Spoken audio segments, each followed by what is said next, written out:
তনুশ্রী, তনুজ হেসেল থেকে। আমার কাছে অনেকের কোয়ারি এসেছিল কি রুটি মেকারে রুটি করা নিয়ে। তো আমি এখন রুটি করছিলাম, ভাবলাম একটা ছোট্ট যদি ভিডিও করে দেওয়া যায়। তো এটা হচ্ছে নর্মাল আটা মেখে আমি রেখে দিয়েছিলাম। রুটি মেকারের আটার একটাই যেটা মাথায় রাখতে হবে, আটা যেরকমই মাখো অত ঠেসে মাখার দরকার নেই, জাস্ট মেখে 15 থেকে 20 মিনিট ঢাকা দিয়ে রাখতে হবে।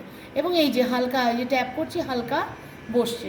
এবার ভালো করে এটাকে ক্র্যাক ফ্রি একটা বল আমি করে নেব। এবার আসি রুটি মেকারে। তো রুটি মেকারে যখনই আমাকে সিগন্যাল দিয়ে দিয়েছে যেটা গ্রিন হয়ে গেল, তার মানে এটা প্রিপেয়ার হয়ে গেছে রুটি করবার জন্য। সো এটাকে আমি মাঝখানে প্লেস করলাম, বাঁ হাত দিয়েও প্রেস করলাম, ডান হাত দিয়েও প্রেস করলাম। আমি ছোট ছোট রুটি করি, খুব ভারী করি না। সো এইটা গেল। এবার যেটা মাথায় রাখতে হবে, আমরা ইউজুয়ালি চাটুতে রুটি দেওয়ার পরেই সঙ্গে সঙ্গে উল্টাই। সঙ্গে সঙ্গে উল্টানো যাবে না। এটা মানে আমার টেস্টেড অ্যান্ড ট্রায়েড বলা যায়, বিকজ আমি প্রচুর ফেলিওরের পর এখন রুটিটা আমার ঠিক হচ্ছে।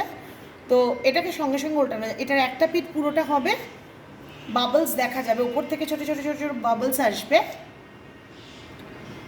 2 থেকে 3 মিনিট রাখবো। এই পিঠটা সাদা হয়ে গেছে, ওকে নিজেকে ফুলতে দিতে হবে। ওপরের পার্টটার কোনো ফাংশন নেই রুটি ফোলার মধ্যে।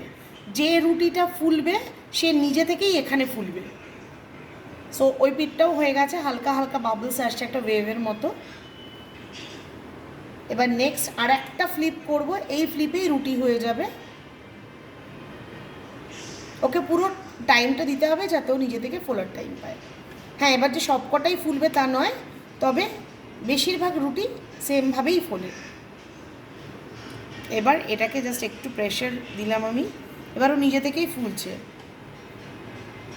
ফাইন, ফুলে বেরিয়ে এলো। এটাকে একটুখানি রেখে ফ্লিপ করে দাও। আবার এই পিঠটাকে উপরটা একটু হওয়ার জন্য জাস্ট প্রেস করো। ব্যাস হয়ে গেল রুটি। অবশ্যই তুলে একটা ঢাকা জায়গার মধ্যে এটাকে আমি স্টোর করব। সেম যখন আটাটা আমি মেখে রাখছি, মাখা আটাটাকেও আমি কিন্তু একটা সিম্পল চাপা দেওয়া জায়গায় রাখবো। কেউ মাসলিনের ভেজা ক্লথ দিয়েও চাপা দিয়ে রাখতে পারো। তো আগেন একটা ক্র্যাক ফ্রি বল এখানে আমি বানালাম। এটাকে অল্প একটু ডাস্টিং করবো আটা দিয়ে। সেম এটাও আসছে, মাঝখানে প্লেস করব। দুটো হাত দিয়েই প্রেস করতে হবে, লেফট হ্যান্ড দিয়েও প্রেস করব, রাইট হ্যান্ড দিয়েও প্রেস করব। এই যে এক্ষেত্রে বলে রাখা দরকার, যদি আমরা কোনো মাল্টিগ্রেন আটার রুটি করি বা হোল হুইট বাদে অন্য কোনো জোয়ার বাজরা রাগি যদি আমরা রুটি করি, সেটা কিন্তু একটু ফেটে গেলেও যেতে পারে, কিন্তু রুটির টেস্টে কিন্তু কোনো বৈষম্য আসবে না।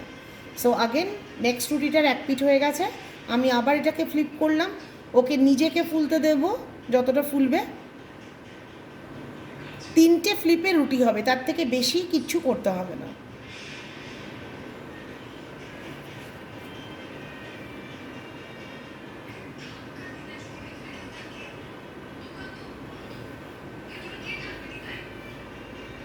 ভিডিওতে প্রচুর দেখায় চাপাচাপি, এটা ওটা সেটা দিয়ে করছে। আমি অনেক চেষ্টা করেছি, বাট লাস্ট অবধি অনেক চেষ্টার পর, এক্সপেরিমেন্টের পর বোঝা গেছে যে এটা এইভাবেই হবে।